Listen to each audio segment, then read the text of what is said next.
Can you tell us a bit about your background and how you discovered your psychic abilities?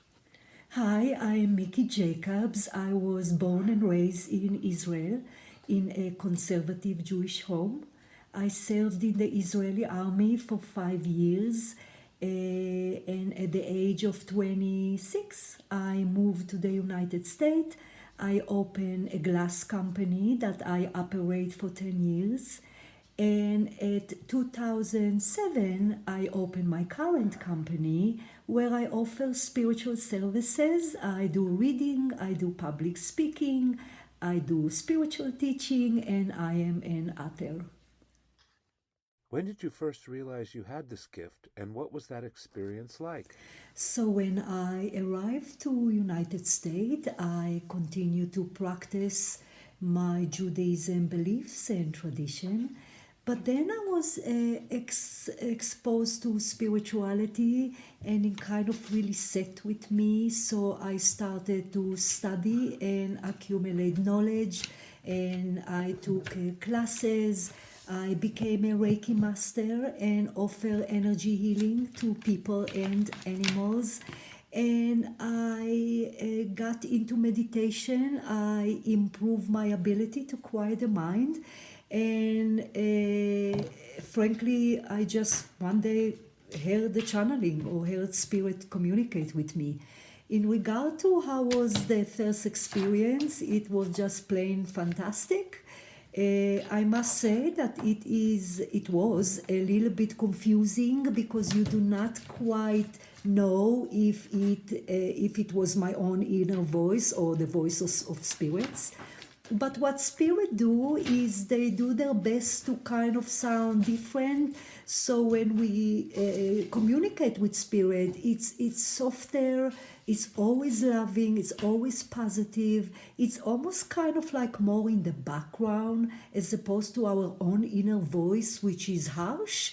It's kind of loud, it's negative for the most part. So of course practice make better, but it's quite easy to differentiate between the two.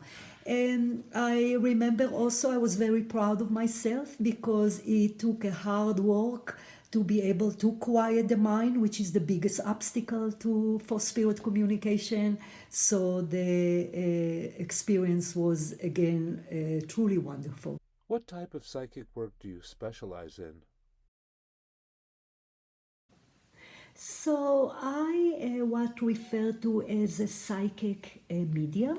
As a psychic, I connect people to their spirit guides, to their angel. I transfer a lot of life advice, professional life, relationship, the purpose or the path of the soul, well-being or medical intuition, as to sometimes it's referred to as a medium, connect people to their departed loved ones as well as departed pets. What can clients expect during a session with you? So, in a reading with me, a person should expect in a psychic reading information that is not vague, it's very precise, it's very detailed, super powerful about their life, about their well being, medical intuition in relation to their mind or to their body.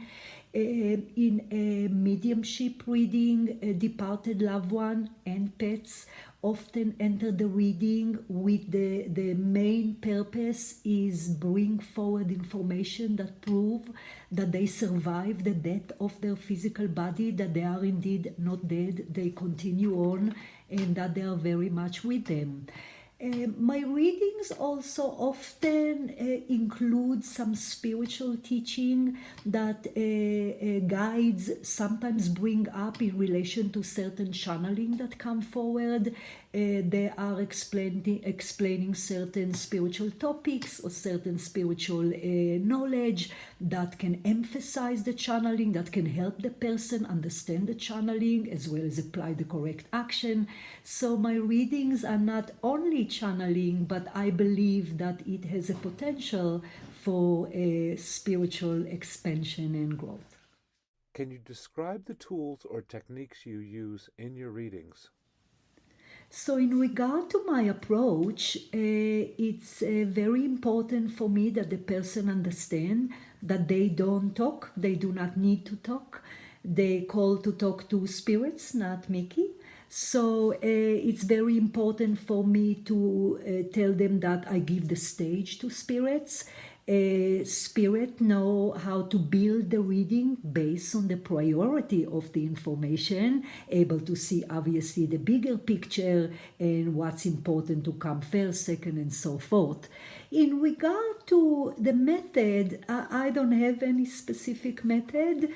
I mean, the way I conduct my reading is quite natural in a way that when the reading starts, the person's spirit team, as I call them, everyone is there waiting, and I simply listen to what they ask me to transfer, and I just kind of transfer the information. So it's very natural, it's very comfortable. A lot of people actually are nervous at the beginning of a reading or fearful, but I never worry about that because spirit relax their energy, relax my energy, and therefore it's always heartwarming. We laugh, and there's of course emotional. It does not mean that spirit cannot produce or ask me to transfer some tough information, certainly spirit guides, but it's always a loving and very, very memorable experience.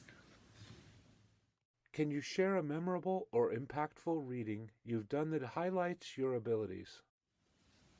So I have a lot of memorable readings, but since I love animals so much, I would like to share a reading where a soul of a dog entered the reading and was describing in detail that its parents left him in the car and he died from heat exhaustion, and he was describing how his parents were frantically trying to give him CPR, tried to save him, rushed him to a vet, and were crying and felt so guilty. So it was all kind of designed to be grateful for them, to realize how much he was loved on planet Earth. So that was really, really heartwarming for me, and frankly emphasize the amazing connection that pets have with us in life and after their passing. What do you think sets you apart from other psychics? I think what set me apart from other psychics is a simplicity. The way I conduct my work is very simple, straightforward, and easy to understand. And my English is simple, not that I have my choice, but it worked for me. So I would say probably simplicity. Are there any common misconceptions about psychics that you'd like to clear up? I think there are two major misconceptions that are important to understand. The first thing is that reading is not a fortune telling. There are certain things that are not meant to be said, meant to be hidden from me and therefore the person, because perhaps the path or the discovery of certain things is part of our growth. So they're very picky as to what they reveal in a reading and what not. Another misconception is that nothing's guaranteed, in a way that no matter how detailed they are, and they are, we need to apply the action. As often I tell my client, if you hang up the phone from a reading, do nothing. Due to free will, nothing happened. They cannot interfere with our free will. So it's the cooperation of action, helping them help us, and understand that readings is very much governed as to what comes and who comes. How can your insights help someone in their everyday life or in making important decisions? So the insights of spirit in reading is super helpful in many, many ways. In regard to making a decision, sometimes spirit help us in that in reading, and sometimes they provide enough information when we kind of know the direction. So it's always helpful in life transforming.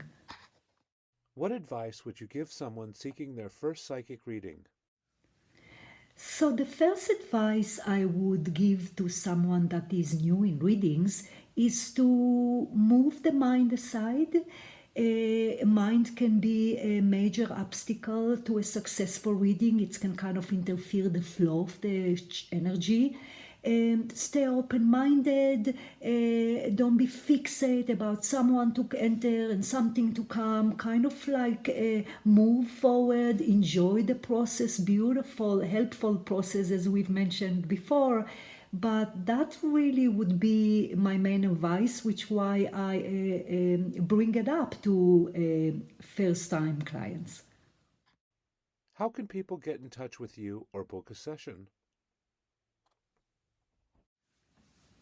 So the best way to keep in touch with me will be through my website at mikijacobs.com, mikijacobs.com. Everything is there, schedule a reading, any update or upcoming projects. There is links to my social media, and that is the best way to get a hold of me. So thank you very much for listening.